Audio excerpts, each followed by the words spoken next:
The 2025 UN Climate Change Conference, COP30, held in Belém, Brazil, was supposed to be a critical moment for global climate action.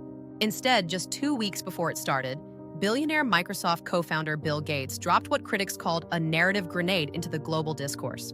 Gates's multi-page memo, variously described as a lengthy blog post or a 17-page missive, called for a radical strategic pivot in global climate efforts. The goal? To shift the world's focus and resources away from cutting emissions and lowering temperatures toward preventing disease, hunger, and poverty. This intervention instantly polarized the conversation. Was this a moment of necessary pragmatism or a dangerous retreat from the climate fight? Let's break down the good, the bad, and the ugly consequences of the Gates climate pivot. First, the good. Gates argued that the ultimate metric for success should be improving lives, not just hitting temperature targets. His core message resonated with aid experts who argue that immediate human suffering, particularly in the poorest countries, cannot be ignored. Gates points out that every year, millions die from preventable illnesses. This pragmatic shift brought vital issues to the forefront of COP30, forcing the conference to incorporate human welfare alongside climate action. Furthermore, Gates championed the techno-optimist view, arguing that innovation is key. He advocated doubling down on adaptation and increasing R&D to spark green energy innovation. He rightly asserted that while climate change will have serious consequences, it will not lead to humanity's demise. Climate scientists actually agree with that point, noting that the threat of human extinction is a straw man argument often used by alarmists. The pivot forces the world to talk about the inevitable. We must learn to live with climate change impacts. Now, the bad Gates pivot came under fierce attack from climate scientists and experts who accused him of creating a false dichotomy.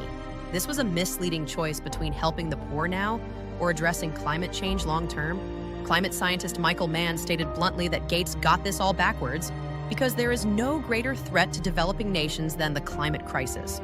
Experts stress that poverty, hunger, and disease are deeply interconnected with global warming. As one critic put it, climate change is the hole in all those buckets of human suffering. If you don't plug the hole, all aid efforts will eventually fail.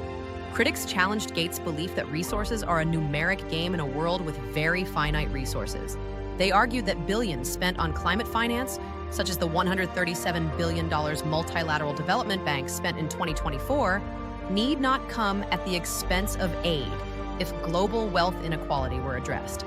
In fact, Oxfam data shows the emissions of the richest 1% will cause $44 trillion of economic damage to lower-income countries by 2050.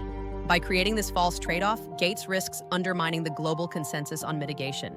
This leads to the ugly: the memo's political consequences and the nature of billionaire power itself. Gates's timing was seized upon by climate skeptics, including U.S. President Donald Trump, who falsely posted that he had just won the war on the climate change hoax. He claimed Gates admitted he was completely wrong on the issue. Gates called this a gigantic misreading of the memo, but the damage was done. His memo served as a validation for those seeking to slow climate action, creating a vibe shift in the global debate. This already saw the absence of leaders from the world's biggest polluters at COP30. Ultimately, this entire spectacle highlights the profound, undemocratic power of wealth. Critics lamented that Gates, a non-expert in political realities, could publish a short missive and bend the state and economic system to his will, simply because his economic and political power makes that impossible to ignore. Gates's perspective, lacking the nuance of political compromise, may be a symptom of billionaire brain. The greatest danger is the long-term cost. Experts warn that setting up a trade-off and giving up the fight against emissions now will make the final bill far higher later on, still yielding a global catastrophe. The scientists and UN leadership entered COP30 amid declarations of failure. Humanity missed the 1.5 degrees Celsius goal. Brazil's President Lula da Silva described the summit as their last chance to avoid an irreversible rupture in the climate system. The Gates memo may have brought necessary attention to human welfare, but it distracts from the ultimate challenge revealed by Oxfam. To stay below the 1.5 degrees Celsius threshold, the richest 1% must cut their emissions by 97% by 2030. Gates's pivot is like advising the crew of a sinking ship to focus only on treating the wounded below deck, while criticizing those still trying to plug the rapidly expanding holes. While immediate care is vital, if the holes aren't plugged first and quickly, the ship and everyone on it will sink. COP30's challenge is to find the resources and the political will to do both. heal the vulnerable while furiously mitigating the disaster.